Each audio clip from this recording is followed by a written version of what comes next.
Blessed day mga kapatid. Ang devotion po natin sa araw na ito ay pinamagatan ko pong repentance. Ang text po natin ay nagmula sa Acts chapter 3 verse 19. Now repent of your sins and turn to God so that your sins may be wiped out. To repent means to feel sincere sorrow for an attitude or action and then to make a resulting transformative change. In the Christian context, the attitude or action we need to repent from is an offense against God. The Bible calls this sin. We can explain repentance with a driving illustration. When we are driving somewhere and discover we are going the wrong way, we stop, turn around, and go back opposite direction to get back on track. This is very much like the biblical idea of repentance. We make a U-turn and change directions. Repentance can only happen when we realize we have taken the wrong way in life. Repentance is when we confess our sin and commit, with God's help, to change the direction of our lives. What is repentance? Repentance involves being grieved for our sin against a holy God and making a commitment to live a new life in service of God. It means turning from a life ruled by our sinful nature and turning to God for a new nature, which comes when God's Spirit begins to live in us. When God forgives our sins, we have a new sense of hope for the future. Luke 19 verse 8, Zacchaeus stood before the Lord and said, I will give half my wealth to the poor, Lord, and if I have cheated people on their taxes, I will give them back 4 times as much. Repentance is made complete by changed behavior, showing others and God that our lives are truly different in a positive way. Repentance that produces no lasting change is insincere and counterfeit. Repentance is not just intending to turn from a life ruled by sin, but actually doing it. 1 John 1 verse 9 to 10, if we confess our sins to Him, He is faithful and just to forgive us our sins and to cleanse us from all wickedness. If we claim we have not sinned, we are claiming God a liar and showing that His word has no place in our hearts. One of the first essential steps to repentance is confession, which means being humbly honest with God and sincerely sorry for our sins. Confession restores our relationship with God, and this renews our strength and spirit. When we repent, God removes our guilt, restores our joy, and heals our broken souls. A heart that truly longs for change is necessary for repentance to be genuine. Why does God want me to repent? Why is it important?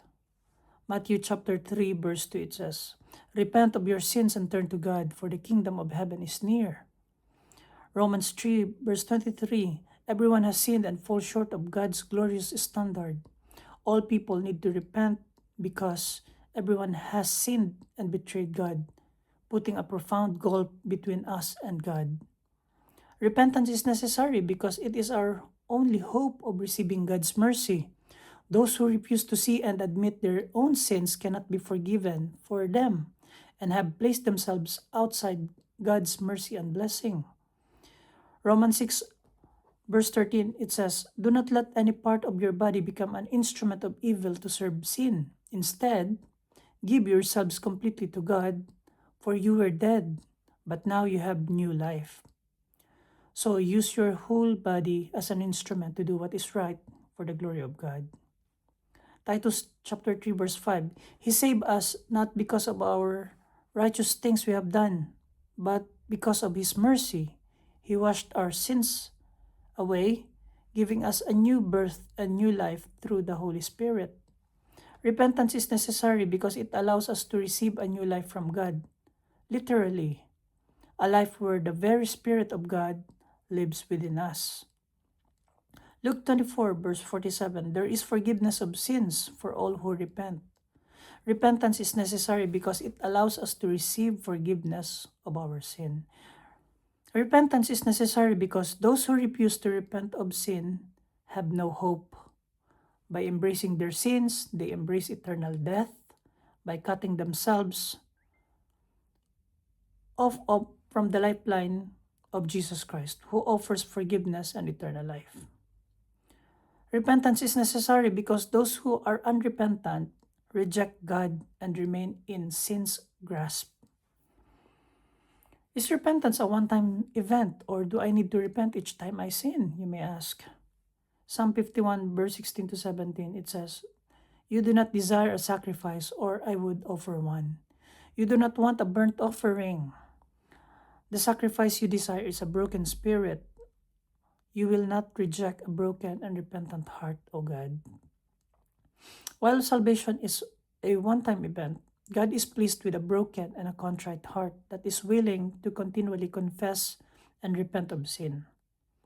1 John chapter 1 verses 8 to 9, if we claim we have no sin, we are only fooling ourselves and not living in the truth. But if we confess our sins to him, he is faithful and just to forgive us our sins and cleanse us from all wickedness. Confession and repentance of sin is a constant mark of the person walking in the light of fellowship with God, keeping the relationship close and lines of communication open.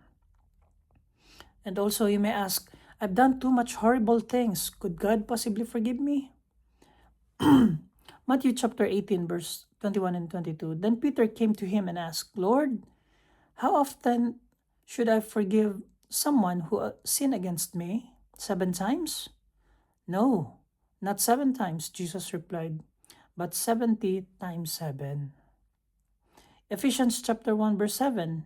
God is so rich in kindness and grace that he purchased our freedom with the blood of his Son and forgave our sins. No matter how terrible our past or how many sins we have committed, God will forgive us if we approach him with an attitude of humble sincerity and confess our sins. To think that some of our sins are too bad to be forgiven is to minimize the power of Jesus' death and resurrection on our behalf. God's grace is greater than our failures. Temptation only wins when it keeps us from turning back to God, no matter how often we fail and move away from him. God welcomes us back. Recovery begins when we return to God. He promises to forgive us and help us start over and give us joy. Let us remember that Christ was crucified once and for all, and he paid for our past, present, and future sins. It is finished.